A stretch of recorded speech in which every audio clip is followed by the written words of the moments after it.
Good evening everyone, कैसे हैं आप सब लोग। मेरा नाम है राहुल और मैं दूंगा आपको सीडीपी का प्रैक्टिस सेट। तो मौज में हो, मज़े आ रहे हैं ज़िंदगी में, नहीं आ रहे हैं? मौज लो, रोज लो, और जो ना मिले तो खोज लो। ठीक है। तो इसी के साथ 7 PM का हो रहा होगा टाइम। ट्रिक्स बता देंगे थोड़ी सी, एक्सपेक्टेड क्वेश्चंस बहुत सारे बताएंगे, ट्रिक्स थोड़ी कम बताएंगे, क्योंकि एक्सपेक्टेड क्वेश्चन से आपका क्वेश्चन बनेगा। PDF डाउनलोड करनी हो तो राहुल पांडे ऑफिशियल चैनल है। एक रिक्वेस्ट आप सबसे, अगर कोई न्यू आया हो तो प्लीज़ सब्सक्राइब कर लेना। अगर आप जो इतने भी पुराने लोग हो तो वो प्लीज़ शेयर कर देना यार, एक दो लोगों को। ठीक है, पहले क्वेश्चन से स्टार्ट करते हैं। देखो, बाल विकास आंदोलन की शुरुआत 19वीं सदी में कब है? 1893 में के अंत में कौन से देश से की गई है? तो देखो, ये पहले क्वेश्चन पूछा था, बाल विकास आंदोलन के जनक कौन है? Stanley hall. किशोरा किशोरा किशोरों के आंदोलन के जनक कौन है? Stanley hall. शुरुआत हुई थी अमेरिका से। अब देखो, मैं याद करने की ट्रिक बताऊँ। देखो, बालकों का विकास करने के लिए क्या लगते हैं? सबसे ज़्यादा पैसे। क्या लगते हैं? पैसे। पैसे कहाँ किसके पास है सबसे ज़्यादा? अमेरिका के पास। ठीक है। स्टेनले हॉल कैसे याद करोगे? आंदोलन हो रहा हो कहीं तो क्या होगा? हल्ला। हल्ला मतलब अगर कोई हल्ला करे, अरे यार हौले हौले बोलो ना, हल्ला मत करो। ठीक है, समझ में आया? आंसर क्या हो जाएगा? ए। ठीक। नेक्स्ट। अच्छा लगा ट्रिक? अच्छा लगा कि तो बता दिया करो। मूल प्रवृत्ति, ये तो सबसे पहले बात करी मैकडूगल ने। कितनी मूल प्रवृत्ति बताई है? 14। मैकडूगल ने ही व्यवहार शब्द दिया था। इनकी ये किताब है आउटलाइन ऑफ साइकोलॉजी। ठीक है। और ये सारी मूल प्रवृत्ति क्या होती हैं बताओ? ये सब होती हैं कैसी? जन्मजात। कैसी होती हैं? जन्मजात होती हैं। ठीक है। अर्जित नहीं होती। मूल प्रवृत्ति क्या होती हैं? जन्मजात होती हैं। ये याद रखना। आंसर क्या हो जाएगा? ए। नेक्स्ट। और 14 मूल प्रवृत्ति के 14 संवेग हैं, ये भी याद रखना। चलो, इतने में काम हो जाएगा। NCF 2005। ठीक है। ये चौथी बार आया था। इससे पहले कब आया था? 75, 88, 2000 और फिर आया था ये 2005। किस पे आधारित था ये? निर्मितवाद पे। कितने लोग थे इसमें कमेटी में? 38। किस पे आधारित था ये जो है ना रविंद्रनाथ टैगोर, जो व्यवहारवादी हैं, इनके व्यवहारवादी हैं रविंद्रनाथ टैगोर, इनका एक निबंध था सभ्यता एंड प्रगति, इस पे आधारित था। ये चीज़ याद रखना। 5 स्टेप दिए थे, फियर्ड करके याद कर लेना। फ्लेक्सिबल और रिमूव रोट लर्निंग, डेमोक्रेटिक, और इस तरीके से 5 थे। ठीक है। तो ये किसके आधारित था? यशपाल। यशपाल की समिति कब आई थी? 1993। किस पे आधारित थी? शिक्षा बिना बोझ के। इतनी सारी बात आपको याद रखनी पड़ेंगी NCF 2005 से। और ऐसा हो ना सके कि क्वेश्चन आए नहीं। अगर क्वेश्चन NCF से तो आएगा ही आएगा। चिंतन का जन्म समय के समय ही होता है। चिंतन का जन्म समय समस्या के समय ही होता है। तो ये कहा है हेम्प ने। सीधे याद करने वाला क्वेश्चन है, इसमें कुछ नहीं कर सकते। ठीक, याद रह जाए तो रख लेना, नहीं तो उतना ज़्यादा जरूरी भी नहीं। नेक्स्ट। देखो, श्रवण, पठन, लेखन, एक और होता है। 4 होते हैं। क्या होते हैं? 4 होते हैं। तो ये कौशल के उद्देश्य हैं। कैसे? कौशल के उद्देश्य। चौथा कौन सा होते हैं? 4 कौशल होते हैं ना, LSRW, LSRW। तो इसमें 3 है, एक कौन सा नहीं है वो आप लोग बताना। ठीक है। नेक्स्ट। तो इसमें से कौन सा अर्थ? आकार। आकार बढ़ने से, आकार से क्या है? अभिवृद्धि। अभिवृद्धि से एक क्वेश्चन आता है, ये रुक जाती है। ये रुक जाती है कब? 18 वर्ष या परिपक्वता पर रुक जाती है। विकास क्या है? जीवन पर्यंत चलता है, जीवन पर्यंत। ठीक है। विकास कैसे होता है? विकास होता है सामान्य से विशिष्ट की ओर। ये चीज़ याद रखना, सामान्य से विशिष्ट की ओर। ठीक है। इस विकास कैसा होता है? सेफ्लोकोडल और प्रोक्सिमोडिस्टल। सेफ्लोकोडल क्या होता है? वो सिर से लेके पैरों की ओर, और प्रोक्सिमोडिस्टल होता है अंदर से बाहर की ओर। ठीक है, याद रखना इतना। और आंसर क्या हो जाएगा इसका? ए। नेक्स्ट क्वेश्चन है आपका, निम्न में से समस्यात्मक बालक कौन सा नहीं है? समस्यात्मक बालक होते हैं अपराधी, सामाजिक रूप से वंचित। मगर जो सामान्य बच्चा है ये कैसे अपराधी हो जाएगा? या समस्यात्मक बच्चा कैसे हो जाएगा? सामान्य बच्चा है वो तो। ठीक है, आंसर ए हो जाएगा। ठीक है। नेक्स्ट।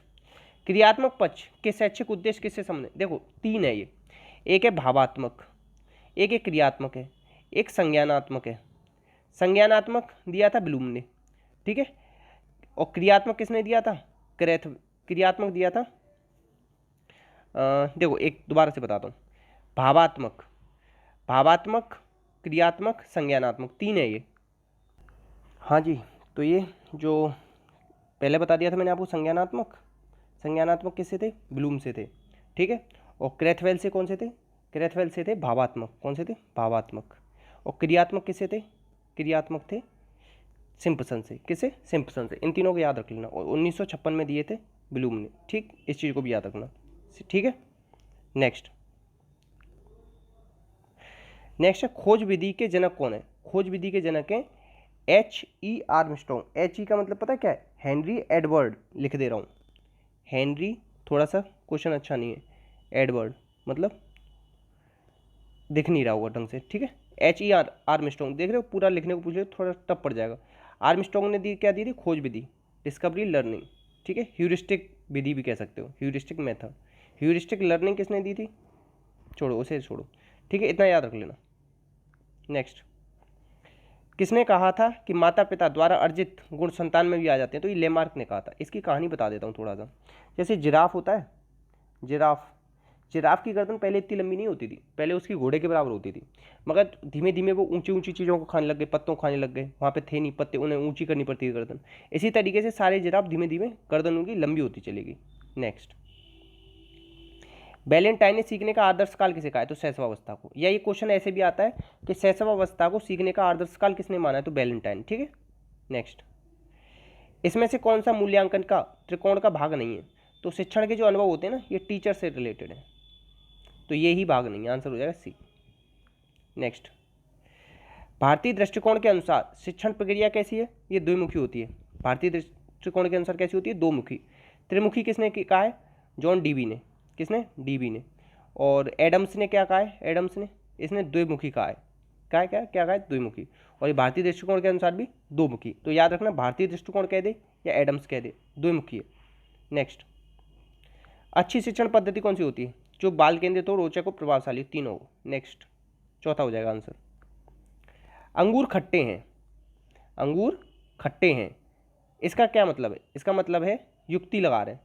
अगर जैसे कोई चीज़ नहीं मिली ना तो युक्ति लगा दे। ऐसे समझो, किसी ने सीटेट की तैयारी करी, ठीक है, और उससे नहीं क्लियर हुआ, तो वो क्या कहेगा? अरे यार अभी वो पता है अभी क्या कहेगा? पेपर ही आउट हो गया, कोई फायदा है ऐसे पेपर देके, लोग तो नकल से पास हो जा रहे हैं। तो फिर वो युक्ति लगाएगा अगर वो खुद से पास नहीं हो जा रहा। समझ में आया? प्रतिक्रिया निर्माण क्या होता है? ये ऐसे याद रखो कि मतलब छुचुंदर के सिर में, नहीं वो छोड़ो, मतलब कोई चीज़ न होने पर भी अपने आप से ही खुद से एक ख्याली दुनिया बना लेना, उसे कहते हैं प्रतिक्रिया निर्माण। प्रतिगमन क्या होता है? जैसे बच्चों की तरह रोने लग जाना, वो सब होता है प्रतिगमन में। ठीक है, दमन होता है किसी चीज़ को जानबूझ के दबा देना। नेक्स्ट, शिक्षकों को बच्चों के लिए आवश्यकता तथा हितों को ध्यान में रखते हुए पाठ्यक्रम बनाना चाहिए। निम्न में से किसको? प्रगतिशील शिक्षा। प्रगतिशील शिक्षा का अनुसरण कौन करता है? प्रगतिशील शिक्षा का अनुसरण किया जाता है किसके द्वारा? बताओ। प्रगतिशील शिक्षा का अनुकरण किया जाएगा मांटेसरी के द्वारा। किसके? मांटेसरी के द्वारा। और इन्होंने कहाँ की थी? इटली की थी। और कितने वर्ष के बच्चे पे जोर दिया था? 3 वर्ष के बच्चे पे। और इन्होंने क्या कहा था? पहले बच्चे को लिखना सिखाओ, फिर पढ़ना सिखाओ। ये चीज़ याद रखना, ये बहुत ज़्यादा पूछी। मानवतावादी कौन है? मैस्लो और कार्ल रोजर्स। ठीक है, याद रखना। नेक्स्ट, अच्छा ये याद रखना, रचनावादी नहीं था वो, निर्मितवादी था, याद आ गया, सॉरी, छोड़ो। नेक्स्ट पढ़ते हैं भी। व्यापक मूल्यांकन का उद्देश्य सीखने के विभिन्न क्षेत्रों में से इन सब का आकलन करना है। तो किस किस का आकलन करते हैं हम? शैक्षिक और सहशैक्षिक क्षेत्र का करते हैं। किसका? शैक्षिक और सहशैक्षिक क्षेत्र का। ठीक है, याद रखना, ये कुछ नहीं होते। ठीक है, आंसर क्या हो जाएगा इसका? ए। नेक्स्ट देखो, रचनावादी दृष्टिकोण में अधिगम डैश को बढ़ावा देता है। किसको बढ़ावा देता है? बाल केंद्रित शिक्षा को। रचनावादी क्या कहते हैं? बाल केंद्रित शिक्षा पे जोड़ दो। ठीक है, नेक्स्ट, इसमें से एनसीएफ 2005 सिद्धांतों में से कौन सा माना जा सकता है? रटना मानते हैं, रंड मानते हैं, निरंकुश मानते हैं, इसे मानते हैं लचीलापन। क्या मानते हैं? लचीलापन, फ्लेक्सिबल है एनसीएफ। ठीक है, एफ जो बताता हूँ ना, फियर, FEARD, इसमें जो फियर है, एफ से फियर, वो फ्लेक्सिबल, यही है। ठीक है, आर से क्या है? Remove rote learning. ठीक है, इसे याद रखना। ठीक है, नेक्स्ट, अगर कोई अपसारी चिंतन कर रहा है, एक तो अपसारी और एक अभिसारी, ये दोनों चिंतन किसने बताए? गिलफोर्ड ने। ठीक है, इन्होंने पहले कितने दिए थे? 120 वो दिए थे कि 120 हमारे में होते हैं फैक्टर्स, फिर 150 दिए, फिर अभी जो रिसेंटली उसमें 180।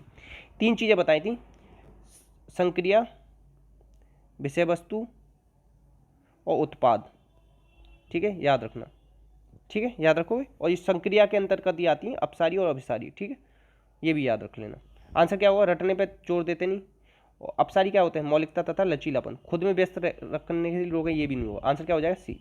लचीलापन होता है, मौलिकता होती है, ये सारी चीज़। अच्छा एक सेकेंड, न करें, देख रहे हो मैं भी जल्दबाजी में गलत कर रहा था, उन्हें प्रतिक्रिया देने के लिए स्वतंत्र करें। आंसर हो जाएगा इसका ए। तो ये केवल मौलिकता और लचीलापन देख के आंसर मत दिया ना, जो कि मैं बहुत ज़्यादा कर देता हूँ कभी कभी पेपरों में, ठीक है। इसी को याद रखो, न करें पे ध्यान देना। आंसर क्या हो जाएगा इसका, ए होगा।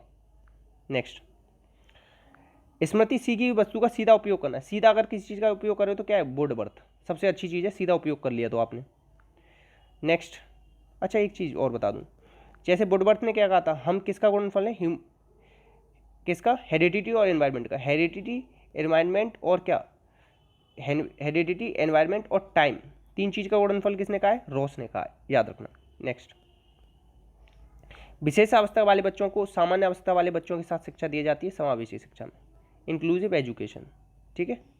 नेक्स्ट, अभिसारी चिंतन किसने प्रतिपादित किया था, गिलफोर्ड ने। अपसारी और अभिसारी, पावलोव ने किस पर प्रयोग किया था, 1904 में नोबेल मिला था, कुत्ते पर प्रयोग किया था। उद्दीपक सामान्यीकरण हो जाता है, सीखना स्थायी नहीं होता, और क्या, हॉफमैन मशीन थी इनकी, और पैरोटिड ग्लैंड पर प्रयोग किया था। बंडूरा का निरीक्षणात्मक सिद्धांत, और क्या कहते हैं आप, सामाजिक संज्ञानात्मक सिद्धांत भी कहते हैं इसे, सामाजिक संज्ञानात्मक सिद्धांत, ठीक है, याद रखना। नेक्स्ट है स्किनर। स्किनर ने किस पे प्रयोग किया था, स्किनर ने किया था चूहे पे और कबूतर पे, ठीक है। आंसर क्या हो जाएगा इसका, ए। नेक्स्ट, प्रयत्न और भूल का सिद्धांत किसने दिया है, थॉर्नडाइक ने। क्या कहते हैं इसके, परमाणुवाद का सिद्धांत और बालू का सिद्धांत। CABD टेस्ट दिया था इन्होंने, ठीक है, याद रखना। और 3 लॉ दिए थे, मेन लॉ कितने थे इसके, मुख्य नियम कितने थे, 3, तत्परता, अभ्यास, प्रभाव। कब दिए थे, 1898 में, ठीक है। हल ने क्या दिया, प्रबलन पे जोर दिया, प्रबलन पे किसने जोर दिया, हल ने। नेक्स्ट, इसमें से कौन सा मनोवैज्ञानिक उद्देश्य नहीं है, तो ये प्यास होती है, ये तो शारीरिक उद्देश्य है, कैसा है, शारीरिक है, ठीक है। आंसर क्या हो जाएगा, सी। नेक्स्ट, इतने ही क्वेश्चन थे, तो आपके लिए अभी क्वेश्चन है प्याजे। प्याजे कहाँ के निवासी थे, कहाँ के रहने वाले थे, ठीक है। और प्याजे ने नैतिक विकास के बारे में इसने कोई चरण दिए या नहीं दिए, ये बताएंगे आप, ठीक है। क्या बताएंगे, नैतिक विकास के बारे में प्याजे ने कोई अवस्थाएं या कुछ दिया या नहीं दिया, ठीक है, इतना आप बताएंगे। बाकी अपना अपनों को ध्यान रखना। जय हिंद, जय भारत।